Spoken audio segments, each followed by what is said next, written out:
And to answer your question, the name's Pickle. Humphrey Pickle.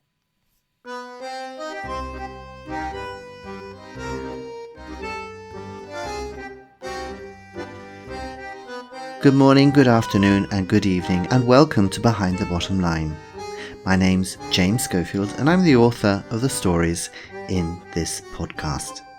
Today's story is called Change Agent 001, and if you've ever wondered what might happen to Her Majesty's Secret Service agents in Brexit Britain, you're just about to find out. I may have just come back from an outdoor survival training in Alaska, but I still knew a bad guy when I saw one. The man delivering coffee to Sally Bligh's office at the headquarters of BeSoft Toilet Tissue in Stoke Poges had 2 chips of cold granite for eyes, and I knew that if I had to kill him, the world would be a better place. Sally Bligh was drinking her coffee and looking at my file as I came in. The pussycat bow around her neck tried to meow office professional, but the body inside her cream silk blouse screamed another story. "Pleased to meet you. Do sit down." To most people, her voice probably sounded like a glass of sherry in an English country house after a day of fox hunting. But my training told me there was something foreign in her accent. "Born in Moscow, studied French literature at the Sorbonne, followed by an MBA at Harvard," I said. "Am I right?" She looked surprised. No, I'm from Wimbledon, and I studied personnel management at Braintree College in Essex." "Close enough," I said, sitting down and crossing my legs. "I understand you're looking for a change agent for your business transformation program. Tell me everything you know." I was about to offer her a cigarette when a sixth sense warned me not to. In the Secret Service, we're trained to notice tiny details, but the no smoking sign on the wall was a clue that many of my colleagues might have missed. That's my chair, actually. Could you take the other one?" She was smart. I looked her up and down with new respect. She was going to be a challenge. "What should I call you?" she asked. "There's no name given in the file I have." "You can call me 001, I said, moving to the other side of the desk. "If we're going to work together, we should be open with each other." I looked into her warm brown eyes as I said that, trying to gauge her reaction. "Right, Mr. 001. Now, I understand that since the country left the European Union last year, your organisation has been told to find new ways to cover their costs." It was true. In 2020, we had cut ourselves off from the rest of Europe, which had caused huge financial problems for the country. The new Home Office Minister had ordered the various secret services to cut their budgets by half. They had orders either to downsize or find additional work on the external market. This was my first job that wasn't for Her Majesty. "Our company is digitalizing internal processes," Sally continued, "to respond more efficiently to customer needs. The thing is, a lot of these processes are currently run by people. When we automate them, they lose their job, or they need to learn a new one. We need change agents because there's a lot of resistance to what the company is trying to do." "So, you want me to handle that? Who are my targets? And what should happen to them? Broken legs? Arms? Necks?" Sally looked at me in surprise. No. We want you to win over our employees to the change, not hurt them." "Aha! A hearts and minds operation, like in Afghanistan." "Did that work?" she asked doubtfully. "Official Secrets Act," I answered, tapping my nose. "I could tell you, but then I'd have to kill you." "Right. Well, we want you to be an enthusiastic change agent and help make it happen. It's a little different from what you've done before, but I'll be here to advise you. Only she wasn't. That evening she had an accident with her bicycle which put her in hospital with a broken leg. The question I asked myself was it really an accident, or did someone want her out of the way? I started work. I couldn't do everything myself, so I set up a network of change agents throughout the company, similar to the one I ran in Shanghai. Everything was working well. The objections to the organizational changes quickly stopped, and the union said they were satisfied with what was happening. So, when I got a phone call from the CEO's secretary asking me to come upstairs, I expected a pat on the back from him, and maybe several pats from her as well. To my surprise, Sally had come into the office. "Sally," the CEO began, "could you describe the role of a change agent in a transformation program?" A change agent, she explained, was a kind of cheerleader. They should talk positively about the transformation with other members of the company, find people who supported it, publish success stories, and arrange training courses if people wanted reskilling. "Right. What about bugging union meetings?" asked the CEO. "No? Mysterious phone calls to people threatening blackmail? No? Kidnapping someone's dog and flying it in an unmarked plane to Libya to be questioned by the local police? Definitely not." The CEO turned towards me.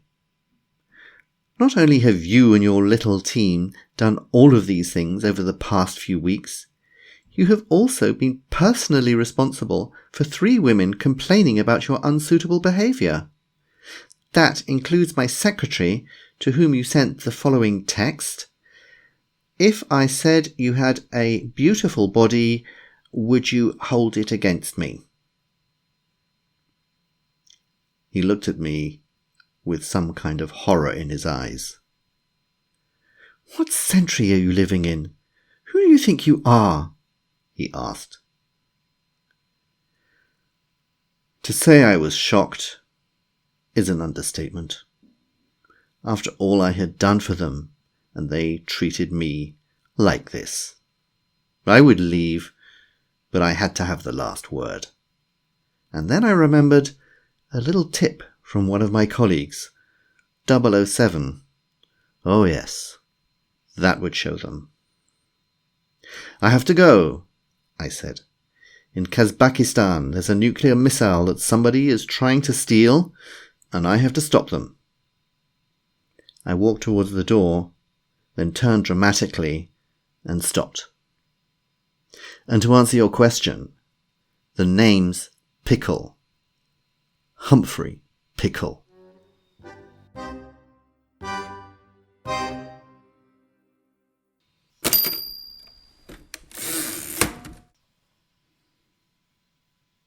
Change Agent 001 was written for Business Spotlight in 2018. And the whole story is a piece of nonsense which pokes fun at 2 things which actually I like very much. One of them, of course, is the James Bond genre, both the films and the books. And the other is that of transformation programs in companies, which I've been involved with quite a lot over the years. So let's look first of all at the Ian Fleming 007 background. I'm a big fan of spy novels. Robert Harris, Len Dayton, who wrote the Ipcress File.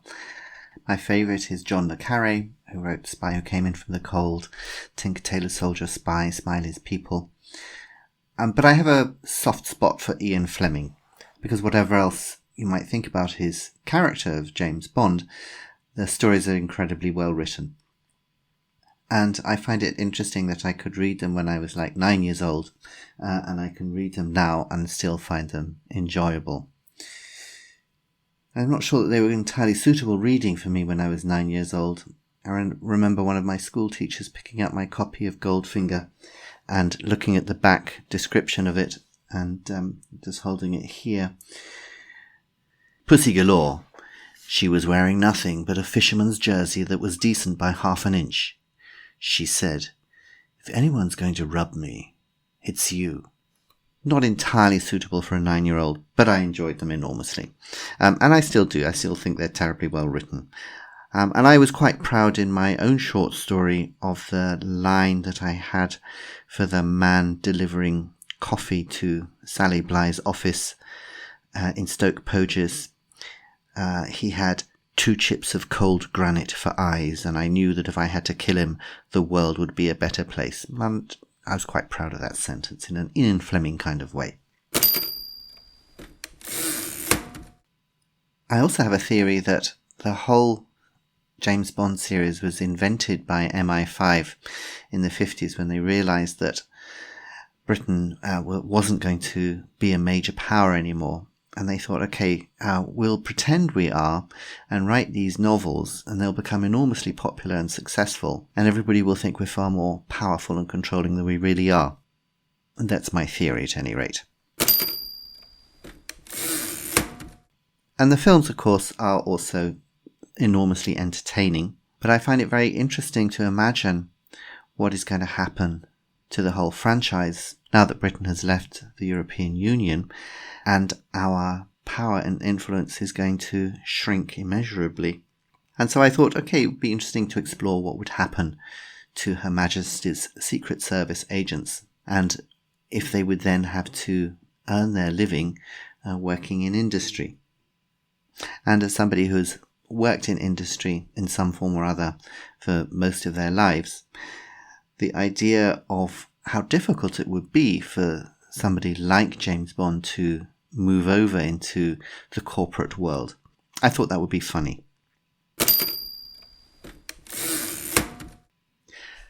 Now, over the last 5 years or so, I've been involved in an awful lot of change projects or transformation projects taking place within the company that I've been working for. And this expression, change agent, always amused me because it seemed slightly melodramatic for actually what we wanted people to do. So the idea of a Secret Service agent trying to be a change agent and not being closely enough supervised seemed to me to be very comic. And of course, as a change manager, I have to say that the methods that my character Humphrey Pickle uses in order to allow the company to introduce the changes that they want to introduce without any resistance, they probably would be successful. I don't know how many people would be very happy, and I suppose you probably see an exodus of people leaving the company. But these techniques would probably work. And I have to say there have been 1 or 2 occasions when I've had 1 or 2 people who I thought, well, aren't there any other methods I can use to persuade them to be a little bit less obstructive to what we're trying to do? When I sent in my story to Business Spotlight, the editor asked me why I gave my change agent 001 the name Humphrey Pickle. And first of all, there's the obvious one that Humphrey Pickle is such an uncool name compared to James Bond. But interestingly enough, a lot of comedy writers, Mel Brooks and Billy Wilder, say that K in English is intrinsically comic. You say, for example, I had salmon for dinner, or I had turkey for dinner. Turkey is somehow much funnier than a word like salmon.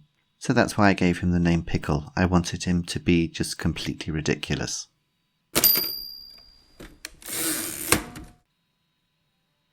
I hope you enjoyed Change Agent 001.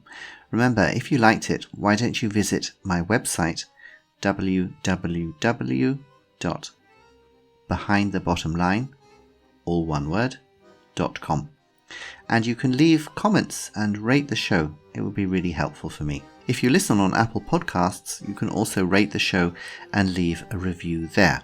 Next week, I'm back with a story about a dragon that's got itself lost, which I hope you'll enjoy. Until then, this is James Schofield saying, take care and goodbye.